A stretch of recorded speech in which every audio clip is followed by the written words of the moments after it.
Welcome to Inquiry into Self.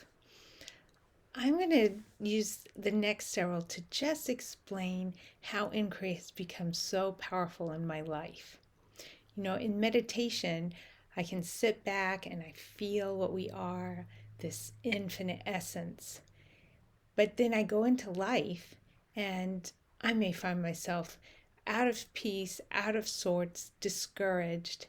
And it doesn't seem to really coincide with this infinite being that I am. And what's happening at that moment is I'm identifying with a set of thoughts about how things should be or what my life should look like. And those thoughts have preempted my sense of infinite being. Infinite being includes all that is. So I've kind of lost track of the aspect of infinite being that includes the situation I'm in. Now, there's no problem with being upset. There's no problem with any human experience. Infinite being includes that too. But my personal preference is that I get to experience that all-inclusive acceptance because it just feels more peaceful, more aligned, and it allows me to engage from a more available place rather than reactive place. So I'm going to show how using inquiry has enabled me to feel that in touchness with what we already are all of the time. So the first type of inquiry I'm going to describe is that repeating question. What am I? Or where does this come from? So when I first asked that question, what is this? Where does it come from? I feel the simplicity of everything solid here, of my body. And then I say, well, what is this? Where does it come from? And I notice it's a set of sensations. Everything is just an input. So, okay, I feel a whole set of sensations. I see, I hear, they're all different types of sensations. Well, what is that? Where does it come from? And I see it arises within awareness. There's this alive, dynamic perceiving. And when I say, what is this? Where does this perceiving awareness come from? I feel core being essence. I feel alive essence, this dynamic erupting, kind of this spring of being.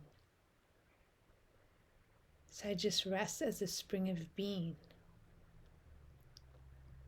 And then I ask, well, what is this spring of being? Where does it come from? And immediately I feel this vast space, this infinite holding, just expanding in all directions. No boundaries, very single, spacious essence. And then I say, well, what is this? Where does it come from? And then I feel this pointed emptiness, timeless, nothing.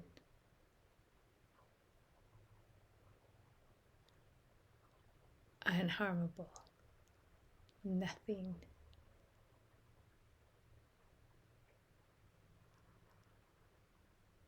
Truly needs nothing. Like a point of infinite power, formless.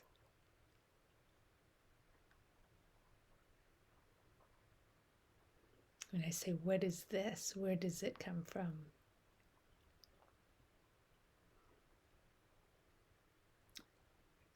This nothing.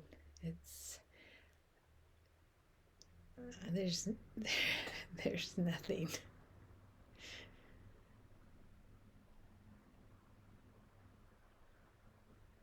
As I rest and relax in the nothing,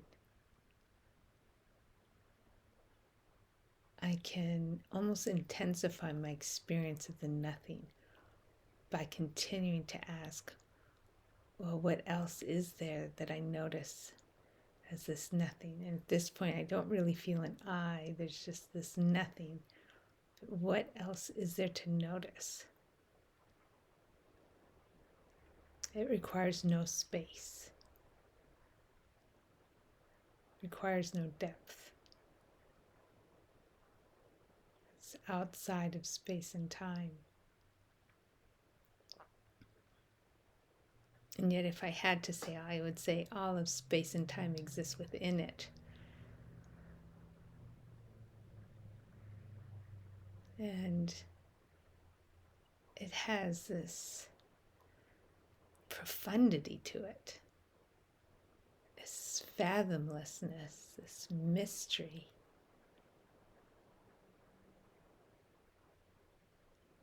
But it's not dead. It's not vacant. It's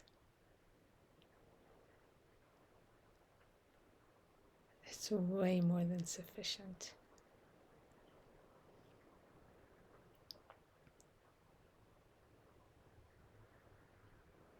I can continue that inquiry and feel, what is it to be this emptiness?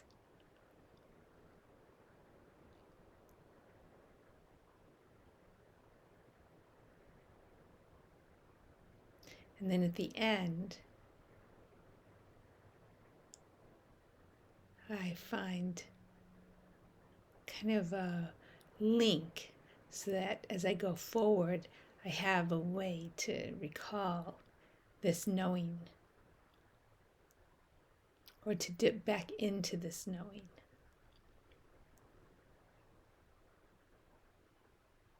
A link for me might be, my name is nothing.